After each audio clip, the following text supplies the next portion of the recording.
Welcome to my YouTube channel science. अगर आपने अभी तक मेरा चैनल सब्सक्राइब और लाइक नहीं किया तो काइंडली मेरा चैनल सब्सक्राइब करें, लाइक करें ताकि मैं मज़ीद वीडियोस अपलोड करती रहूँ। मेरे चैनल का लिंक आपको नीचे डिस्क्रिप्शन में दिया गया है। डियर स्टूडेंट्स, आज का हमारा डिस्कशन टॉपिक है बोहर्स एटॉमिक थ्योरी। कि नील्स बोहर था, उसने 1913 में एटॉमिक मॉडल पेश किया था। देखते हैं कि एटॉमिक मॉडल के बारे में बोहर का एटॉमिक मॉडल जो है या उसकी जो एटॉमिक थ्योरी है वो क्या कहती है। Niels Bohr presented another model of atom in 1913। Niels Bohr से पहले रदरफोर्ड ने एटॉमिक मॉडल पेश किया था। उसके कुछ फ्लॉज थे, उन्हीं फ्लॉज को मद्देनज़र रखते हुए बोहर ने 1913 में एटॉमिक थ्योरी पेश की। According to Bohr's model, Bohr के मॉडल के मुताबिक revolving electron in an atom, कि किसी भी एटम के अंदर अगर कोई इलेक्ट्रॉन रिवॉल्व कर रहा है, डज नॉट एब्जॉर्ब और इमिट एनर्जी कॉन्टीन्यूसली, तो वो इलेक्ट्रॉन रिवॉल्व करते वक्त ना तो एनर्जी इमिट यानी खारिज करता है और ना ही एनर्जी एब्जॉर्ब यानी कि जज्ब करता है। The energy of a revolving electron is quantized. Bohr के मुताबिक रिवॉल्विंग यानी मूव करते हुए इलेक्ट्रॉन की एनर्जी जो है वो क्या है, क्वांटाइज्ड। अब क्वांटाइज्ड क्या है, क्वांटा से निकला है लफ्ज़। क्वांटा का मतलब होता है क्वांटिटी यानी कि फिक्स मिकदार। हम कह सकते हैं कि एक इलेक्ट्रॉन जिस एनर्जी के साथ रिवॉल्व कर रहा है उसकी वो एनर्जी क्वांटाइज्ड रहेगी, यानी सेम रहेगी, कांस्टेंट रहेगी, ना ही वो कम होगी ना ही वो ज़्यादा होगी। That's why energy of a revolving electron is quantized. अब ये जो क्वांटाइज्ड है या इलेक्ट्रॉन की जो एनर्जी है, इसके बारे में ये किस चीज़ पर बेस करती है, based on quantum theory of Max Planck's. एक फिजिशियन था मैक्स प्लैंक्स, उसने क्वांटम थ्योरी पेश की थी। उसकी क्वांटम थ्योरी से वर्ड क्वांटा निकला है। क्वांटा का मतलब कि फिक्स। उसी के मुताबिक कि जो रिवॉल्विंग इलेक्ट्रॉन की जो एनर्जी है वो क्या है, क्वांटाइज्ड।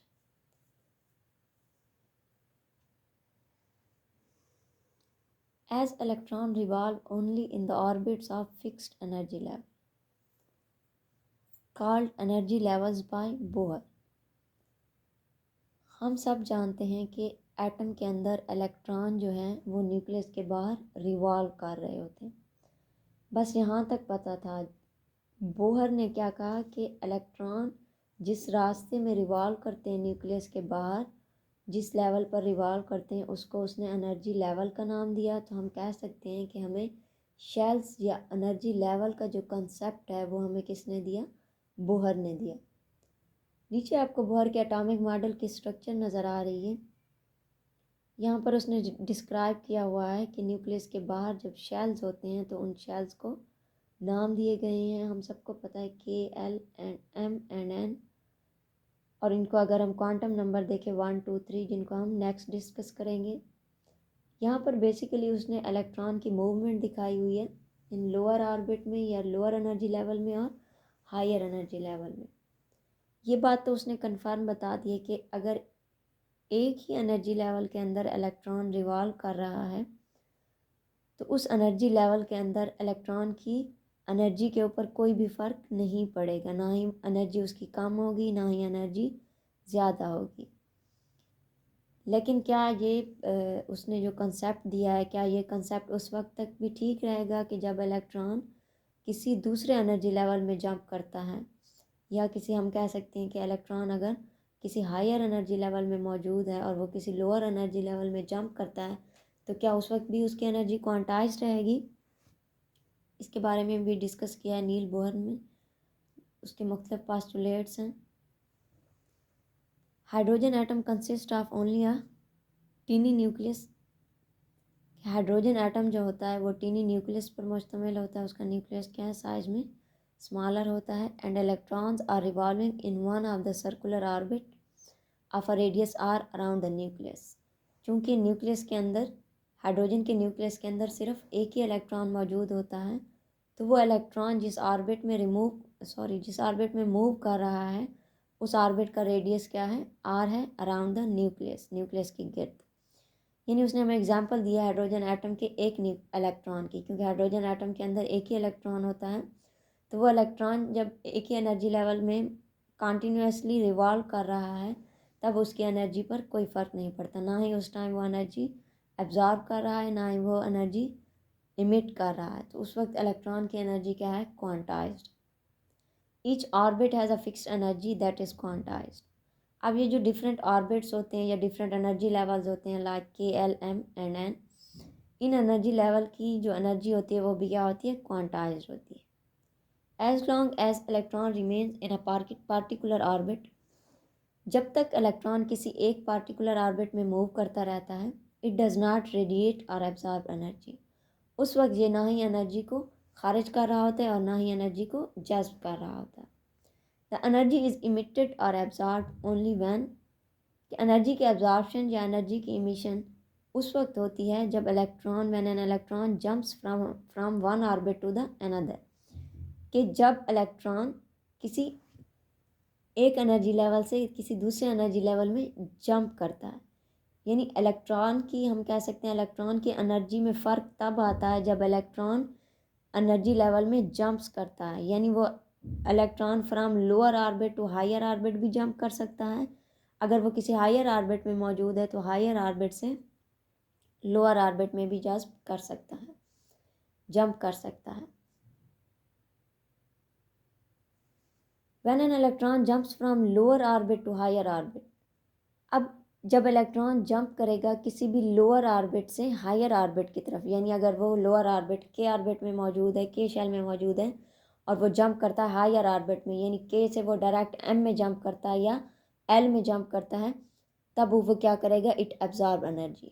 यानी जब इलेक्ट्रॉन लोअर से हायर ऑर्बिट की तरफ जाएगा, हम कह सकते हैं कि नीचे से ऊपर की तरफ जाएगा, तब वो एनर्जी क्या करेगा, एब्जॉर्ब करेगा। When an electron jumps from higher orbit to lower orbit, इसी तरह जब इलेक्ट्रॉन किसी हायर ऑर्बिट में मौजूद है, लाइक वो किसी एन शेल में, एन ऑर्बिट में मौजूद है, और वो लोअर ऑर्बिट के ऑर्बिट में मूव करना चाहता है, तब वो क्या कर रहा होता है कि electron is jumping from higher orbit to the lower orbit. तो इलेक्ट्रॉन क्या कर रहा होता है, हायर से लोअर ऑर्बिट की तरफ जंप लगा रहा होता है। उस वक्त उसकी एनर्जी में क्या चेंजेस आती है, इट रेडिएट्स एनर्जी। ये क्या करता है, एनर्जी को रेडिएट यानी एनर्जी खारिज करता है। तो यहाँ पर हमें दो मेन पॉइंट्स नज़र आए कि इलेक्ट्रॉन जब हायर ऑर्बिट से लोअर ऑर्बिट की तरफ जंप करता है तब वो एनर्जी को क्या करता है, रेडिएट करता है, यानी एनर्जी को रिलीज़ करता है, खारिज करता है। व्हेन इलेक्ट्रॉन जंप करता है जब लोअर से हायर ऑर्बिट की तरफ, तब वो एनर्जी को एब्जॉर्ब करता है। This change in energy is given, electron की इस एनर्जी की चेंज को डेल ई से ज़ाहिर किया जाता है। डेल का मतलब ही चेंज है। डेल ई की इक्वेशन हमारे पास बनती है E2 minus E1 is equal to H frequency.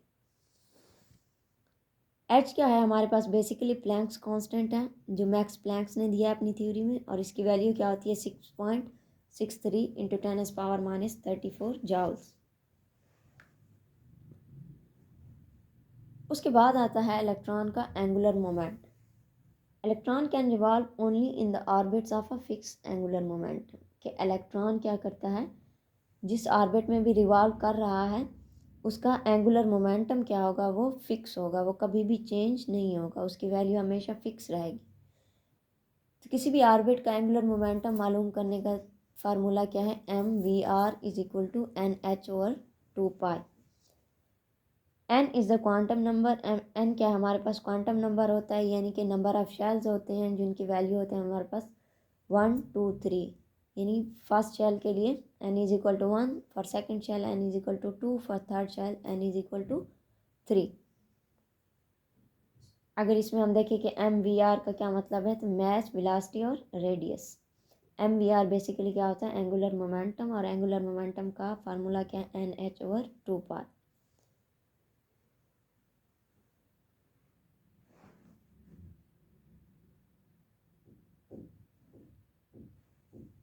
How can you prove that angular momentum is quantized. हम कैसे कह सकते हैं कि किसी भी ऑर्बिट का एंगुलर मोमेंटम क्या है, क्वांटाइज्ड है, यानी फिक्स है, वो चेंज नहीं हो सकता। तो हम इसको देख लेते हैं मैथमेटिकली। अगर हम इसको देखें, angular momentum for first orbit first orbit के लिए हमारे लिए तमाम वैल्यूज सेम रहेंगी, जस्ट उसमें क्वांटम नंबर चेंज होगा। अगर हम फर्स्ट ऑर्बिट का एंगुलर मोमेंटम ले रहे हैं तब उसके लिए हमारे पास n की वैल्यू क्या होगी 1। तब हम इसको अगर करें MVR is equal to 1 into 6.63 by 2 into 3.14। 6.63 हमारे पास प्लैंक्स कांस्टेंट की वैल्यू है और 3.14 हमारे पास पाई की वैल्यू है। अगर हम इसको सिंप्लीफाई करें तो हमारे पास वैल्यू आती है एंगुलर मोमेंटम की for first orbit 1 into 10⁻⁻34 kilogram metre square second inverse. यानी अब ये फर्स्ट ऑर्बिट का एंगुलर मोमेंटम की वैल्यू यही रहेगी, ये कभी भी चेंज नहीं होगी। नेक्स्ट अगर आप सेकंड ऑर्बिट के लिए देखते हैं तब उसके लिए हम n की वैल्यू क्या करेंगे 2 पुट करेंगे, बाकी वैल्यूज़ हमारे पास सेम रहेंगी। अब angular momentum for second orbit के लिए हमारे पास ज़ाहिर सेकंड ही आना है, बाकी वैल्यूज़ के लिए तो 1 ही निकलता है। 2.1 into 10⁻⁻34 kilogram metre square second inverse. इस तरह अगर आप काउंट करते जाएं, थर्ड ऑर्बिट के लिए अगर आप वैल्यू पुट करना चाहें तो उसके लिए आप n की वैल्यू 3 पुट करेंगे। फॉर द फोर्थ ऑर्बिट आप n की वैल्यू 4 पुट करेंगे जो कि 3 और 4 में आएगी, सेम होगा 3.1 एंड 4.1। तो ये हमारे पास क्या है कि angular momentum for each orbit is quantized. अगर आप स्ट्रक्चर देखें इसका, बोहर एटॉमिक मॉडल का स्ट्रक्चर देखें तो स्ट्रक्चर में आपको नज़र आ रहा है कि इलेक्ट्रॉन जब जंप कर रहा है फ्रॉम लोअर ऑर्बिट यानी के शेल से जंप कर रहा है वो एम शेल की तरफ, फ्रॉम लोअर टू हायर जब इलेक्ट्रॉन जंप कर रहा है तब वहाँ पर एब्जॉर्शन ऑफ एनर्जी यानी एनर्जी क्या हो रही है एब्जॉर्ब हो रही है। सेम जब वो हायर ऑर्बिट में पहुँच जाता है अगेन वो हायर ऑर्बिट से लोअर ऑर्बिट की तरफ जंप लगाता है, यानी अगर वो एम शेल में पहुँच चुका है एम से वो लोअर ऑर्बिट के शेल की तरफ मूव कर रहा है तब उसमें क्या हो रही है एनर्जी रिलीज़ हो रही है, यानी कि वो एनर्जी को खारिज कर रहा है।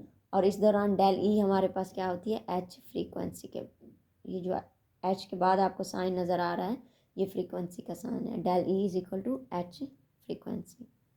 Thank you.